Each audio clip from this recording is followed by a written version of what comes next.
Beautiful for spacious skies, warm the waves of grace. When our founding fathers established this republic, they created a political and economic system unique among nations, a system which has led the United States to the very pinnacle in wealth and in world leadership. This series of programs is being presented to help all of us understand better our advantages under our American way of life.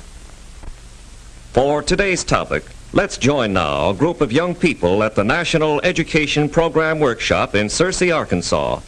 At the classroom lectern is Dr. Clifton L. Gaines, Jr., noted young historian. In order to have a proper appreciation of the American economic system, we must know how the national income is divided in America. In other words, we must examine the distribution of the great wealth produced through the operation of American capitalism. Is the distribution widespread, or is the wealth of America concentrated in the hands of a few, as the socialists and communists say? This is the central question for our discussion today. The answer constitutes a tribute to our system. For the wealth produced within American capitalism is widely distributed throughout our population, as we shall see. Basically, an economic system must fulfill two social needs of the population which it serves.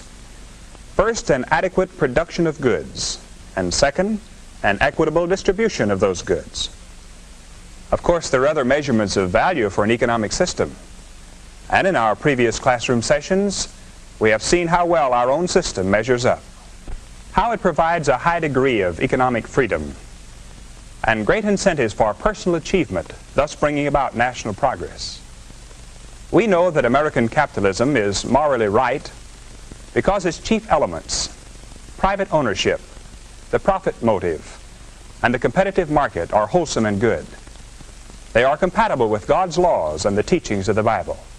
And lastly, we know that with her unique economic system, the United States produces 42% of the wealth of the world, although we have only 7% of the world's population and 6% of the land area. To sum it up, our system is morally right. It provides economic freedom and great incentives for development, and its production of goods is unmatched in all human history. This brings us to the central question, the question of distribution. Are these economic benefits under American capitalism being extended to American wage or salary earners? Or would this big segment of the population be better off under socialism or communism?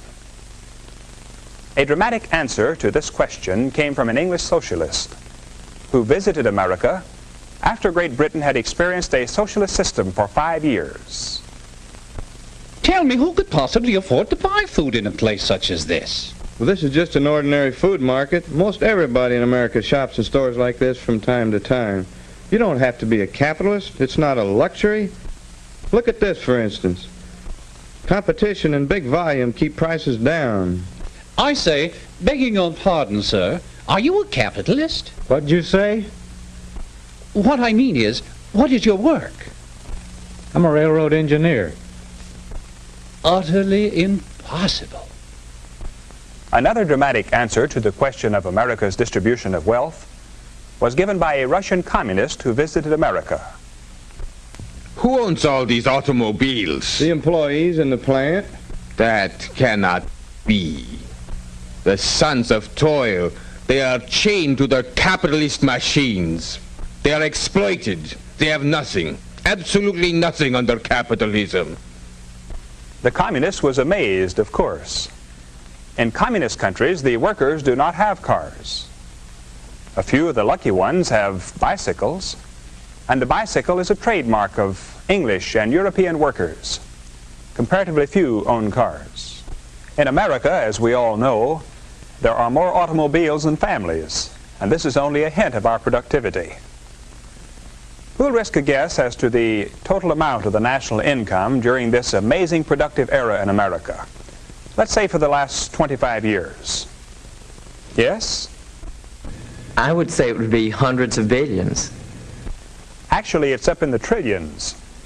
For the 25-year period just ended, It was $3,780 billion. You get writer's cramp with a figure like that. You may be wondering, who got all this money? To see how this wealth was distributed, let's look at this graph. This represents the total national income. To the employees of America, the wage earners and salaried people, went the biggest amount, 65%. The self-employed, professional people and small business operators got the next share, 9.5%. The farmers and dairymen who supplied food markets and our processing plants with the raw foodstuffs received 6.5%.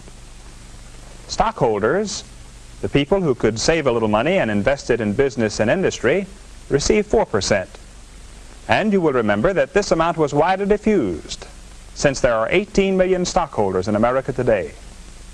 Their investments of their savings have built new factories, provided new machines and other equipment to make new jobs in industry. The corporations themselves receive 7.5% before payment of taxes. After taxes, they retained only 3.1% of the national income. The people who had property for rent received 4%. And lastly, the bondholders, who provided the cash for new schools, new paving, home loans, and so forth, received 3.5%. Now let's examine the distribution of wealth in another way. Let's examine the income by families. In the most recent year, for which we have statistics, there were approximately 50 million families in the United States. They received an income of approximately $272 billion before taxes. How was this income distributed among these families? Professor Gaines, aren't the majority of our families in the lower income brackets below $3,000 a year? Not at all, John. Nearly 21 million families, or 40%, received an income of $3,000 to $6,000. 15 million more families received an income of $6,000 or more.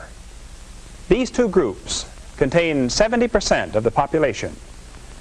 That leaves only these with an income of $3,000 or less. Not to be overlooked, a good-sized group, 7%, received incomes of $10,000 or more. But only 3% were in the $15,000 and above bracket. And from this bracket came the bigger portion of venture capital or investment money to build manufacturing plants and to start businesses, thus creating new jobs and new products. In the lower brackets go these figures. 12.8% received incomes from $2,000 to $3,000. 10.8% received from $1,000 to $2,000, while 5.7% received less than $1,000. We must remember, however, that in these lower brackets are many farm families whose cash incomes do not strictly reflect their standard of living. Mary, what can be learned from this graph? It seems that our national wealth is very widely distributed, much more than I realized. Yes, 85% of all income goes to 93% of the families, while the other 7% of our families receive the remaining 15%. Thus it can be seen that the great bulk of income goes to the majority of families in the middle income range, that a relatively small percentage of families receive less than $3,000 a year, and a very small minority of families receive $15,000 or more per year. In fact, if all the income left to those in the $15,000 or above bracket after taxes are paid were to be distributed evenly among the 160 million people in America, each of us would receive only 55 cents a day. And if the net income of all those who earn $25,000 or above were to be distributed evenly, each of us would receive only 15 cents a day above our present income. So we wouldn't gain much by liquidating the upper income brackets about whom the socialists and communists rave so loudly. It is to the benefit of all Americans that incentives for achievement remain constant in the upper income level, as in all other brackets, so that all Americans may enjoy the benefits from the total brain power and enterprise in our dynamic nation. There is one additional yardstick of our economic well-being in all walks of American life. Now that we have examined the distribution of national income, let's take a brief look at the ownership of property. The farms of America are owned by 25 million people. The houses of America, worth $230 billion, are owned by 113 million people. Our 50 million automobiles are owned by nearly 40 million families. The factories and machinery that produce the material things of life have 18 million stockholders. In one way or another, more than 100 million of our people own the wealth of America.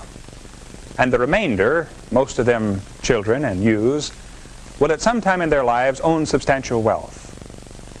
The true facts about American capitalism's distribution of wealth and its great wealth production overshadow anything the communist and socialist have to show.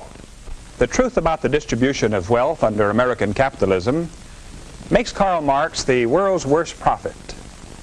Marx, the socialist founder of communism, prophesied that under capitalism, wealth would be concentrated in the hands of fewer and fewer, while the great majority of people would suffer increasing poverty. The fact is that American capitalism has set a new standard for human welfare. And if we keep its basic principles strong and vigorous in the years ahead, the opportunity of every American for a still better living standard will certainly be enhanced. And perhaps even the disciples of socialism and communism will come out of their shadowy pipe dreams and join us in our march of human progress. At our next session, we will discuss the spirit of enterprise. Until then, class dismissed. The American Adventure Series is a production of the National Education Program, Searcy, Arkansas. Dr. George S. Benson, director. Dr. Clinton L. Gaines, Jr. was our instructor. This is a continuing series based on the unique political and economic system which has made America great. Watch for the next presentation of the American Adventure.